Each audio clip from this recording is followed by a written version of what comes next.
ಮೇಲೆ ಪದೇ ಪದೇ ಐಟಿ ರೈಡ್ಗೆ ಉದ್ಯಮಿಗಳು ಹೆದರ್ತಾ ಇರುವಂಥದ್ದು, ಸುಸೈಡ್ಗಳಿಗೆ ಕಾರಣ ಆಗ್ತಾ ಇರೋದು ಕಿರುಕುಳ ಈಗ ರಾಯ್ ಅವ್ರದ್ದು ಅಲ್ಲ. ಆ ಆಂಗಲ್ನಲ್ಲಿ ನಾವು ಏನು ಯೋಚನೆ ಮಾಡಲಿಲ್ಲ. ಯಾಕೆಂದ್ರೆ ಪೊಲೀಸ್ ಇಲಾಖೆಯಲ್ಲಿ ಯಾವ ರೀತಿ ಆಗಿದೆ ಅನ್ನೋದಷ್ಟೇ ನೋಡ್ತಾರೆ ವಿನಃ ಇದರ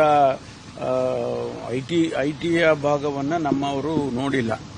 ಈಗ ಅವರು ತನಿಖೆ ಮಾಡಿದ್ರೆ ತನಿಖೆಯಲ್ಲಿ ಏನು ಬರುತ್ತೆ, ಅವರ ಸಹೋದರರು ಕೂಡ ಒಂದು ಸ್ಟೇಟ್ಮೆಂಟ್ ಕೊಟ್ಟಿದ್ದಾರೆ, ಐಟಿ ಅವರ ದಾಳಿಯಿಂದ ಹಾಗಾಗಿದೆ ಅಂತ ಹೇಳಿ. ಅದೆಲ್ಲ ನಮ್ಮ ಪೊಲೀಸ್ ಇಲಾಖೆಯವರಿಗೆ ಆ ಆಂಗಲ್ನಲ್ಲಿ ಇನ್ನೂ ಕೂಡ ಅವರು ನೋಡಿಲ್ಲ. ರಾಜಕೀಯ ಪ್ರಯುಕ್ತ ದಾಳಿಗಳು ಜಾಸ್ತಿ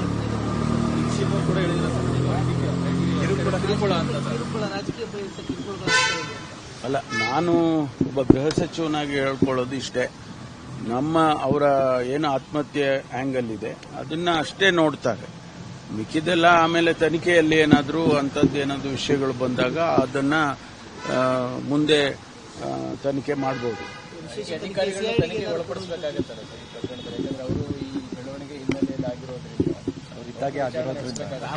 ಅಲ್ಲ, ಪ್ರಥಮತಃ ನೋಡೋಣ ಏನು ಹೊರಗಡೆ ಬರುತ್ತೆ. ನಮ್ಮವರು ಪ್ರಿಲಿಮಿನರಿಯಾಗಿ ನಮ್ಮ ಪೊಲೀಸ್ ಇಲಾಖೆಯವರು ಏನು ವಿಷಯಗಳನ್ನು ಸಂಗ್ರಹಣೆ ಮಾಡ್ತಾರೆ, ಅದರ ಮೇಲೆ ಮುಂದಿಂದು ತೀರ್ಮಾನ ಆಗುತ್ತೆ.